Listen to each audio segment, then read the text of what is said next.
Good morning friends, so welcome to the prelims booster session. आज का पहला topic है टेलीकॉम बिल। ये टॉपिक आपके गवर्नेंस के लिए इंपॉर्टेंट है। तो टेलीकम्युनिकेशंस बिल 2023 जो है वो लोकसभा में इंट्रोड्यूस कर दिया गया है। और जो है इस बिल में जो प्रोविजंस हैं वो नेशनल सिक्योरिटी को लेकर सबसे ज़्यादा जो है वो लाए गए हैं। जिसमें जो सबसे इसका स्ट्रॉन्ग प्रोविज़न है उसमें कहा गया है कि जो गवर्नमेंट है वो टेम्परेरी टेलीकॉम सर्विसेज का कंट्रोल ले सकती है इमरजेंसी सिचुएशन में। ठीक है। तो अब सिक्योरिटी ऑफ द कंट्री जो है वो वाइटली डिपेंडेंट है हमारे टेलीकम्युनिकेशन नेटवर्क पर। तो इसीलिए एक लीगल और रेगुलेटरी फ्रेमवर्क लाना ज़रूरी हो गया था इस बिल के रूप में। ठीक है। तो अगर हम देखें इसके की हाइलाइट्स इस बिल के, तो इसमें कहा गया है कि टेलीकॉम रिलेटेड सर्विसेज देने से पहले या एक्टिविटीज़ करने से पहले सेंट्रल गवर्नमेंट की ऑथराइजेशन लेने की ज़रूरत है। और ये बिल, हाँ, जितने भी एग्जिस्टिंग लॉज थे, Indian telegraph act, Indian wireless telegraphy act, telegraph wires act, try का एक्ट, इनको इसको तो अमेंड कर रहा है ट्राई के एक्ट को, लेकिन पुराने जो इतने बिल्स थे उन सबको रिपील कर रहा है, उन सब एक्ट्स को। स्पेक्ट्रम इसमें जो है वो ऑक्शन से साइन करने को कहा गया है, except for certain uses like national security और डिफेंस के केस में, डिजास्टर मैनेजमेंट के केस में, वेदर फॉरकास्टिंग, बीएसएनएल, एमटीएनएल को जो मिलता है स्पेक्ट्रम, उस केस में जो है वो ऑक्शन नहीं होगा। ठीक है। अब इसमें जो है किसी भी मैसेज या क्लास ऑफ मैसेजेस को इंटरसेप्ट करने की पावर दी जा रही है गवर्नमेंट को in the interest of public safety and public emergency. और गवर्नमेंट के पास ये एक एक्स्ट्रा ऑर्डिनरी पावर भी आ रही है कि अगर पब्लिक सेफ्टी या पब्लिक इमरजेंसी की सिचुएशन आती है तो जो है टेम्परेरीली किसी भी टेलीकॉम इंफ्रास्ट्रक्चर को गवर्नमेंट टेक ओवर कर सकती है। गवर्नमेंट के पास ये भी पावर है, सेंट्रल गवर्नमेंट के पास, कि वो स्टैंडर्ड्स और असेसमेंट्स जो है वो स्पेसिफाई करे टेलीकॉम इक्विपमेंट से रिलेटेड, इंफ्रास्ट्रक्चर, नेटवर्क और सर्विसेज से रिलेटेड। राइट ऑफ वे भी देता है ये फैसिलिटी प्रोवाइडर्स को। बेसिकली टेलीकॉम सर्विसेज प्रोवाइडर्स को एक राइट ऑफ वे दिया जा रहा है कि वो पब्लिक या प्राइवेट प्रॉपर्टी पर जो है टेलीकॉम इंफ्रास्ट्रक्चर लगा सके, नॉन डिस्क्रिमिनेटरी और नॉन एक्सक्लूसिव बेसिस पर। सेंट्रल गवर्नमेंट जो है वो मेजर्स ला सकती है ताकि यूज़र्स को प्रोटेक्ट किया जा सके, जैसे उनको जो है डू नॉट डिस्टर्ब रजिस्ट्री में क्रिएट की जा सके उनके लिए, कुछ एडवर्टाइजिंग मैसेजेस से उनको जो है बिना कंसेंट के जो है वो ना मिले उन्हें, या फिर स्पेसिफाइड मैसेजेस को जो है स्पैम या फिर मेलवेयर रिपोर्ट कर सकें यूज़र्स। तो बेसिकली आप जैसे और मेरे जैसे कस्टमर्स के लिए जो है ये, यूज़र्स के लिए ये प्रोविज़न है। जो यूनिवर्सल सर्विस ऑब्लिगेशन फंड है उसको रीनेम करके डिजिटल भारत निधि फंड कर दिया गया है, ताकि जो है रिसर्च और डेवलपमेंट में उसके जो है पैसा यूज़ किया जा सके। सेंट्रल गवर्नमेंट एक एडजुडिकेटिंग ऑफिसर भी अपॉइंट करेगी जो कि इंक्वायरीज करेगा या ऑर्डर्स पास करेगा against civil offences under this bill, जो कि ऑफिसर जो है वो मिनिमम जॉइंट सेक्रेटरी और अबव लेवल का होना चाहिए। ठीक है। और इसमें कई तरह के बिल में क्रिमिनल और सिविल ऑफेंसेस भी जो है वो स्पेसिफाई किए गए हैं। ओके। नेक्स्ट हम टॉपिक देखते हैं, India's first Arctic winter expedition. ये टॉपिक साइंस एंड टेक और के लिए इंपॉर्टेंट है, इंटरनेशनल रिलेशंस के लिए भी इंपॉर्टेंट है। तो रमन रिसर्च इंस्टीट्यूट जो है वो फर्स्ट विंटर इंडियन एक्सपीडिशन जो है वो लेकर जा रहा है, ऑफ कोर्स आर्कटिक रीजन में। तो आरआरआई एक ऑटोनोमस रिसर्च इंस्टीट्यूट है, 1948 में इसको बनाया गया था। ऐसा पहली बार होगा कि रिसर्चर्स जो है वो रेडियो फ्रिक्वेंसी इन्वायरमेंट को जो है एग्जामिन करेंगे स्वालबार्ड रीजन ऑफ आर्कटिक में। इंडिया जो है वहाँ पर अब राउंड द ईयर मैनिंग करेगा आर्कटिक की। इंडिया का जो हिमाद्री स्टेशन है वो फोर्थ रिसर्च स्टेशन बना है आर्कटिक में, जहाँ पर ये मैनिंग राउंड द ईयर होगी। ठीक है। तो अगर हम देखें इंडिया की इन्वॉल्वमेंट आर्कटिक में, तो इनिशियल फेज़ में तो इंडिया ने 1920 में एंगेजमेंट शुरू की थी आर्कटिक से, जब स्वालबार्ड ट्रीटी पेरिस में साइन हुई थी। India one of the very few countries है जिनके परमानेंट स्टेशन हैं आर्कटिक में for purposes of scientific research. और इंडिया ने अपना फर्स्ट साइंटिफिक एक्सपेडिशन भी आर्कटिक में लॉन्च किया था फर्स्ट वीक ऑफ अगस्त 2007 में। हिमाद्री रिसर्च स्टेशन है स्वालबार्ड में, नॉर्वे में, जो कि जुलाई 2008 में बनाया गया। 2016 में अभी इंडिया ने नदर्न मोस्ट एटमॉस्फेरिक लेबोरेटरी भी जो है वो ग्रावाबेट में जो है ग्रावेबाडेट में जो है वो एस्टैब्लिश की थी। इंडिया जो है आर्कटिक काउंसिल में भी सिंस 2013 एक ऑब्जर्वर स्टेटस रखता है, जिसको 2019 में अगले 5 साल के लिए जो है वो रिन्यू कर दिया गया है। आर्कटिक पॉलिसी भी इंडिया ने मार्च 2022 में लॉन्च की थी, जिसमें इंडियन गवर्नमेंट ने कहा कि जो NCPOR है, वो मिनिस्ट्री ऑफ अर्थ साइंसेज के अंदर, वो हमारी नोडल एजेंसी होगी आर्कटिक पॉलिसी को इम्प्लीमेंट करने की। अब अगर हम देखें इस एक्सपेडिशन के बारे में, तो ये मंथ लॉन्ग साइंटिफिक एक्सपेडिशन होगा मिनिस्ट्री ऑफ अर्थ साइंसेज इसको ऑफ कोर्स फंड करेगी। एनसीपीओआर जो है गोवा ऑफ कोर्स एक नोडल एजेंसी होगी इसको स्पेयरहेड करने वाली। और इसमें होगा क्या, साइंटिस्ट जो हैं वो सारस सारस क्या है, shaped antenna measurement of the background radio spectrum के थ्रू सीरीज ऑफ एक्सपेरिमेंट्स करेंगे। वो वहाँ पर फेंट कॉस्मोलॉजिकल सिग्नल जो है हाइड्रोजन से जो है वो ऑब्टेन करने की कोशिश करेंगे, जो कि कॉस्मिक डॉन के टाइम पर आया था। ठीक है, तो कॉस्मिक डॉन कौन सा पीरियड है, वो पीरियड जब पहले स्टार्स और गैलेक्सीज बॉर्न हुए थे यूनिवर्स में। सेंसिटिव इलेक्ट्रॉनिक इंस्ट्रूमेंट जो है वो यूज़ किए जाएंगे इनकमिंग रेडियो सिग्नल्स को जो है वो ऑब्जर्व करने के लिए। ओके, तो आर्कटिक को जो है स्टडी क्यों किया जा रहा है, क्योंकि जो आर्कटिक सर्कल का रीजन है, यहाँ पर आर्कटिक आइस और सी आइस जो है वो हमारे ह्यूमंस को अफेक्ट करती है। इवन हमारे मानसून को भी कहा जाता है कि अफेक्ट करती है, तो उसको स्टडी करना इसलिए इम्पॉर्टेंट है। जिस तरह से जो है ग्लोबल वार्मिंग हो रही है, आर्कटिक धीरे धीरे जो है वो जो है वो हैबिटेबल हो जाएगा और यहाँ पर जो है बर्फ़ पिघल जाएगी, तो ऑफ कोर्स एक रश शुरू हो जाएगा इसको एक्सप्लोर करने का, एक्सप्लॉइट करने का यहाँ के रिसोर्सेज को। तो इंडिया उसमें पीछे नहीं रहना चाहता है। तो अब एक्सपेडिशंस जो है आर्कटिक में वो चैलेंजिंग क्यों होते हैं, क्योंकि यहाँ पर इवन जो सर्दियों का टेम्परेचर तो चलो होता ही है -14 डिग्री सेल्सियस, इवन गर्मी में भी जो है समर मंथ्स में भी जो है वो मिनिमम टेम्परेचर जो एवरेज टेम्परेचर है वो 5 डिग्री के सेल्सियस के आसपास रहता है। ठीक है, तो लिमिटेड स्पेस भी अवेलेबल है यहाँ पर इंडिपेंडेंट रिसर्च स्टेशंस बनाने के लिए, क्योंकि यहाँ पर बहुत सारी स्टेट जुरिस्डिक्शंस हैं, बहुत सारी स्टेट्स काम कर रही हैं। जियोपॉलिटिकल टेंशंस भी जो है वो होने की वजह से बहुत से आर्कटिक के रीजन्स जो है एक्सप्लोरेशन से कट ऑफ हो चुके हैं। सबसे पहले यहाँ पर जापान ने ही ऑफ कोर्स रिसर्च स्टेशन बनाया था और उसके बाद धीरे धीरे बाकी कंट्रीज़ यहाँ पर एस्टेब्लिश होने लगी। नेक्स्ट हम टॉपिक देखते हैं डिस्ट्रिक्ट मिनरल फाउंडेशन। गवर्नेंस और इकोनॉमी दोनों के लिए इंपॉर्टेंट है। तो एक रिटर्न रिप्लाई में राज्यसभा में कोल और माइंस मिनिस्टर ने रिसेंटली कहा है कि डिस्ट्रिक्ट मिनरल्स फाउंडेशन जो है वो 644 डिस्ट्रिक्ट्स में 23 स्टेट्स में एस्टैब्लिश कर दी गई हैं। तो ये डिस्ट्रिक्ट मिनरल फाउंडेशन जो है नॉट फॉर प्रॉफिट बॉडीज़ हैं, जो कि उन लोगों के लिए काम करती हैं जो कि माइनिंग रिलेटेड ऑपरेशन से अफेक्टेड हैं। ठीक है, तो इसमें जो कॉन्ट्रीब्यूशंस आते हैं वो मेजर और माइनर मिनरल जो है जो माइनिंग कर रहे हैं उनके कंसेशन, उनको जो है उन्हीं के ही ऊपर जो है लीवाइज लगते हैं, उसी से ही वो फंडिंग होती है इसकी। और जो ये डीएमएफ्स होते हैं स्टेट गवर्नमेंट की जुरिस्डिक्शन के अंदर ही होते हैं। ठीक है, तो इसके कॉम्पोजिशन ऑफ फंक्शन की कौन इसके डिस्ट्रिक्ट मिनरल फाउंडेशन में जो है मेंबर होगा वो स्टेट गवर्नमेंट ही प्रिस्क्राइब करती है। फंड जो होता है वो डिस्ट्रिक्ट लेवल पर ही इकट्ठा किया जाता है। और ये इसी से रिलेटेड एक गवर्नमेंट ने प्रधानमंत्री खनिज क्षेत्र कल्याण योजना भी निकाली थी 2015 में, जिसमें वेलफेयर किया जाने का प्रोग्राम है एरियाज़ और पीपल जो कि माइनिंग रिलेटेड ऑपरेशन से अफेक्टेड है। और इसके लिए जो फंडिंग है वो डीएमएफ से ही निकाली जाती है। ठीक है, तो वेलफेयर प्रोजेक्ट्स चलाना, लॉन्ग टर्म सस्टेनेबल लाइवलीहुड देना, ये सब जो है इसका मिशन का प्रोग्राम है। इसमें फंड्स कैसे यूटिलाइज़ किए जाते हैं, 60% जो फंडिंग है का है यूज़, वो तो हाई प्रायोरिटी एरियाज़ में यूज़ किया जाता है, जैसे ड्रिंकिंग वाटर सप्लाई देना, health care, education, environmental preservation. बाकी का जो 40% होता है वो physical infrastructure, irrigation, energy, watershed development जैसे प्रोजेक्ट्स लगाने में यूज़ किया जाता है। नेक्स्ट हम टॉपिक देखते हैं स्वरवेद महामंदिर। ये टॉपिक आर्ट एंड कल्चर के लिए इंपॉर्टेंट है। पीएम मोदी ने रिसेंटली वर्ल्ड का largest meditation centre Swarved Mahamandir जो है बनारस में वाराणसी में जो है वो इनाग्रेट किया है। तो ये वर्ल्ड का लार्जेस्ट मेडिटेशन सेंटर है जहाँ पर 20,000 लोग इकट्ठा मेडिटेट कर सकते हैं। और ये स्वरवेद के नाम पर रखा गया है, जो कि एक स्पिरिचुअल लिटरेचर है जो कि सदगुरु श्री सदाफल देवजी महाराज ने जो है वो लिखी थी। और उन्होंने जो है ये विहंगम योगा भी जो है उन्होंने क्रिएट किया था और उनको हम इटर्नल योगी कहते हैं। ठीक है, तो अब जो है ये स्वर वेदा टीचिंग जो है इसमें फोकस रखा रहता है ब्रह्म विद्या का। ठीक है, जिससे कि जो है spiritual seekers perfect Jain situation में जाना चाहते हैं। तो विहंगम योगा है क्या, एक इंडियन मोडालिटी ऑफ योगा ही है जो कि सदगुरु सदाफल देवजी महाराज ने 1924 में जो है वो फाउंड की थी, जिसमें कि विहाग का मतलब है बर्ड, योग का मतलब है यूनियन। तो बेसिकली गोल होता है विहंगम योगा का कि हमारी सोल जो है वो as a free as a bird हो जाए और हर अटैचमेंट से फिजिकल वर्ल्ड के, और अपनी ट्रू फ्री नेचर को रियलाइज़ करें। ओके, नेक्स्ट हम टॉपिक देखते हैं योग माया टेम्पल। ये टॉपिक आर्ट एंड कल्चर के लिए इंपॉर्टेंट है।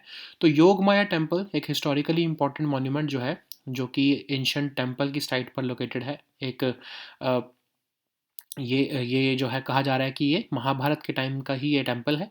ठीक है। तो योगमाया टेम्पल, इसको जोगमाया टेम्पल भी कहते हैं, और ये महरौली में, दिल्ली में सिचुएटेड है। फ्यू हंड्रेड मीटर्स अवे है ये कुतुब मीनार से। इसको जो है मुग़ल एम्परर अकबर टू के टाइम पर बनाया गया था। जो और टेम्पल जो है वो रेप्लिका है गॉडेस योगमाया का, जिनको प्योर गॉडेस भी कहा जाता है। ठीक है, यहाँ पर एक बहुत फेमस फेस्टिवल है जो सेलिब्रेट किया जाता है, फूल फूल वालों की सैर। नेक्स्ट हम टॉपिक देखते हैं टेम्पो सैटेलाइट।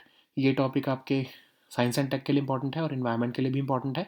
तो नासा की न्यू सैटेलाइट टेम्पो जो है एयर पॉल्यूशन को आर्ली जो वहाँ पर मेजर करती है, उसने सिग्निफिकेंट प्रोग्रेस दिखाई है। तो अब जो है नासा ये प्लान कर रहा है कि इसकी लाइफ को एक्सटेंड कर दिया जाए। तो TEMPO satellite tropospheric emissions monitoring of pollution जो है major air pollutants across North America को में मेजर करती है। और ये जो है इसका जो मॉनिटरिंग रेंज है वो कनाडा के ऑयल सैंड से रिलेटेड से लेकर युकाटन पेनिनसुला से लेकर Atlantic to the Pacific ocean, हर जगह ही इसका जो है वो मॉनिटरिंग कैपेबिलिटीज़ है। और ये कौन से जो है साइंटिफिक ऑब्जर्वेशंस कर रही है, ozone, nitrogen oxide, sulphur dioxide, formaldehyde levels, इन सब को जो है ये मेजर कर रही है। इसका जो इनिशियल जो लाइफ साइकिल था वो 20 मंथ पीरियड का था, लेकिन अब जो कहा जा रहा है नासा इसको एक्सटेंड कर देगा। ठीक है। नेक्स्ट हम टॉपिक देखते हैं internet and mobile association of India. Economy के लिए टॉपिक इंपॉर्टेंट है। तो internet and mobile association of India, जो कि एक रिप्रेजेंटेटिव बॉडी है 600 इंटरनेट फर्म्स और स्टार्टअप्स की, उन्होंने जो है टेलीकॉम बिल को लोकसभा में इंट्रोड्यूस होने की वजह से के लिए जो है वेलकम किया है। तो ये बॉडी 2004 में एस्टेब्लिश की गई थी as a not for profit industry body, societies registration act के अंदर रजिस्टर्ड है।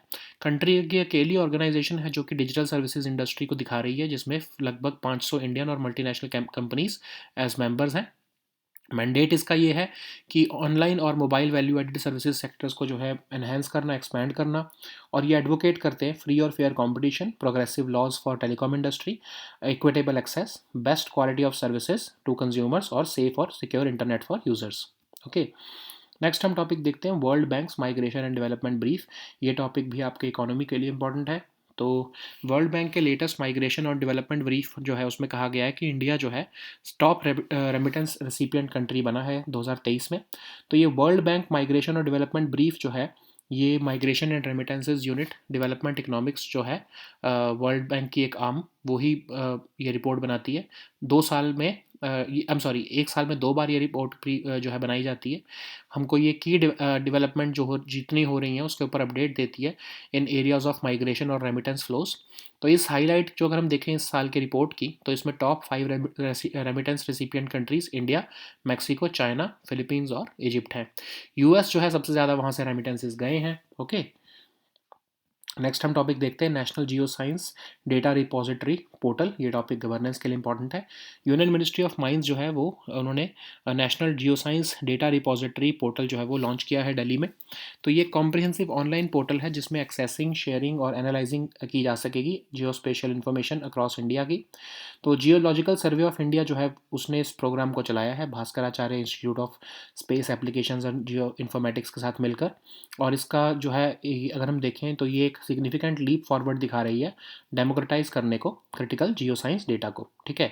तो जियोलॉजिकल सर्वे ऑफ इंडिया 1851 में इसको एस्टैब्लिश किया गया, और ये एक रिपोजिटरी है जियो साइंस इन्फॉर्मेशन की in various fields of the country. But इसने जो है status of geoscientific organisation of international repute भी जो है वो हासिल कर लिया है।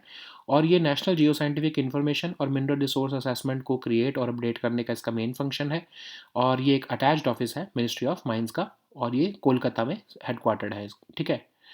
So now let us see all these topics in English. So the first topic is Telecom Bill 2023. This topic is important for your governance section. So Telecommunications Bill 2023 was introduced in Lok Sabha, and it has certain provisions. The famous one, of course, is the national security provision, in which the government has been allowed to temporarily take control of telecom services in the case of any emergency. So why this bill was introduced? So security of our country is vitally dependent on safety of telecommunication networks. So therefore there's a need to create a legal and regulatory framework which focuses on safe and and secure telecommunication network which provides for digitally inclusive growth. So the nature of telecommunication, its usage and underlying technologies have undergone massive changes in the last 1 decade. Therefore, there is a need for enacting a legislation which serves the needs of our society. So it repeals the existing laws like Indian Telegraph Act, Indian Wireless Telegraphy Act, etc. And it also amends the TRI Act of 1997. So under this bill, there is a need for prior authorization from central government to provide telecommunication services, establish, operate, maintain, and expand telecommunication networks, or possess radio equipment. And existing license will continue to be valid for the period of their grant or for 5 years, where the period is not specified. So this also talks about spectrum, which will be assigned through auction, but there will be exceptions also, like in the case of BSNL, MTNL, public broadcasting services, national security and defense, disaster management, weather forecasting, etc. And central government can also repurpose and reassign any frequency range. So the government has been empowered with the powers of interception and search. Any message or class of message between two or more persons can be intercepted, monitored, or blocked on certain grounds in the interest of public safety or public emergency. Extraordinary powers to the government have been given. The government may take over temporary possession of any telecom infrastructure, network, or services on occurrence of any public emergency or public safety. Central government may also prescribe standards and assessments for telecom equipment, infrastructure in networks and services. The facility, this bill will also provide facility providers with the right to right of way over public and private property so that they can establish telecom infrastructure, but it should be on the basis of non-discriminatory and non-exclusive basis. So government will also be providing measures to protect users through measures like giving prior consent of users to receive specified messages like advertising messages, creation of a do not disturb registry, a mechanism to allow users to report malware or specified messages. The bill also amends the TRI Act to allow certain individuals to act as chairperson and members of TRI. So the bill also renames the Universal Service Obligation Fund as Digital Bharat Nidhi, which will be used for research and development purposes. So there is also a provision whereby the government or central government can appoint an adjudicating officer to conduct inquiries and pass orders against civil offences under this bill. And the bill also specifies certain criminal and civil offences. Okay. So the next topic is India's first Arctic winter expedition. This topic is important for your science and tech section and also your international relations topic. So Raman Research Institute will participate in the first winter Indian expedition to the Arctic region. So RRI is an autonomous research institute founded in 1948 by the Indian physicist and Nobel laureate Sir C.V. Raman. So this will be the first time that researchers will be able to examine the characterization of radio frequency environment in the Svalbard region of the Arctic. Okay, so India will now have the around the year manning of Arctic, and India's Himadri will be the only fourth research station in the Arctic to be manned around the year. Okay, so if we look at India's involvement in Arctic, so India's engagement with the Arctic dates back to 1920 with the signing of Svalbard Treaty in Paris, and India is one of the few countries who have a permanent station in Arctic for the purposes of scientific research. It launched its first scientific expedition to Arctic in the first week of August 2007. We have our Himadri Research Station located in Svalbard of Norway. And in 2016, India's northernmost atmospheric laboratory was established in Gruva Bay. Okay, so India is also enjoying an observer status in the Arctic Council since 2013, which was renewed recently in 2019 for a period of 5 years. India also launched its own Arctic policy, in which NCPOR has been under the Ministry of Earth Sciences has been decided as the nodal agency for implementing the Arctic policy. So what are the key highlights of this expedition to Arctic? So it will be a month-long scientific expedition which will be funded by the Ministry of Earth Sciences, and of course NCPOR Goa will be the nodal agency spearheading this expedition. So RRI will be conducting the series of experiments using SARAS. SARAS is the shaped antenna measurement of the background radio spectrum. It will focus on studying the faint cosmological signal from hydrogen, which emerged during the cosmic dawn or the epoch of reionization. So, what is cosmic dawn? It is the period when the first stars and galaxies were born in the universe. So, sensitive electronic instruments will be used to study these incoming radio signals at accessible sites in the vicinity of Himadri. Why is India studying this Arctic region? Because this region has the potential to affect humans outside the Arctic region, as we know that it also impacts our monsoon. And the way sea levels are rising and global warming is happening, there is a possibility that Arctic could become more habitable and less hostile because the snow because the ice there would melt, and India does not want to stay behind in this rush which would generate out to explore and exploit the region's resources and minerals. So why are the expeditions to Arctic very challenging? Because of the temperature, of course. The mean temperature in February, which is the coldest month of the year, is minus 15 minus 14 degrees Celsius. Only in summers the temperatures are average about 5 degrees Celsius. At that time, the research is conducted. So there is also limited space available for establishing independent research stations there because there are multiple state jurisdictions in that area. Geopolitical tensions have also cut off Arctic regions from explorations. So in 1990, Japan became the first country to establish a research station in Arctic region. Okay. So the next topic is District Mineral Foundation. This topic is important for your economy and your governance section. So in a written reply to Rajya Sabha, Coal and Mines Minister has recently said that District Mineral Foundation has been set up in 644 districts in 23 states, which this DMF is a trust set up as a not-for-profit body under Mines and Minerals Amendment Act of 2015. The aim is to work in the interest and benefits of persons and people who are affected in areas of mining related operations.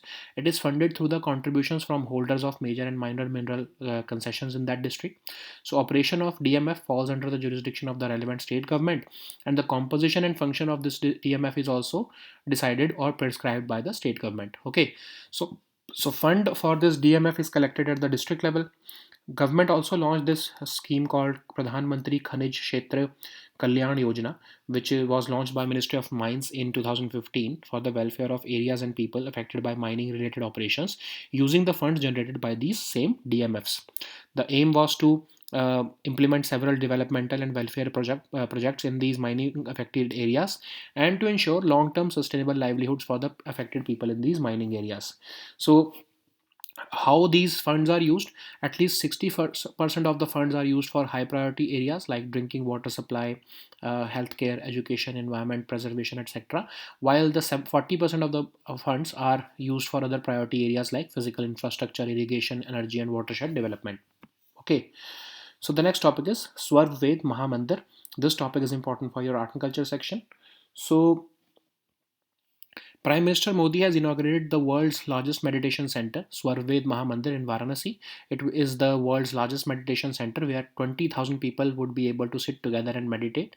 And it is named, this temple is named after Swarvved, a spiritual literature which was written by Sadguru Sri Sadafal Deoji Maharaj, who is the creator of Vihangam Yoga, and he's an internal yogi rather. So this temple propagates Swarvveda teachings, and the focus is on Brahma Vidya. So this is a 7-floor superstructure.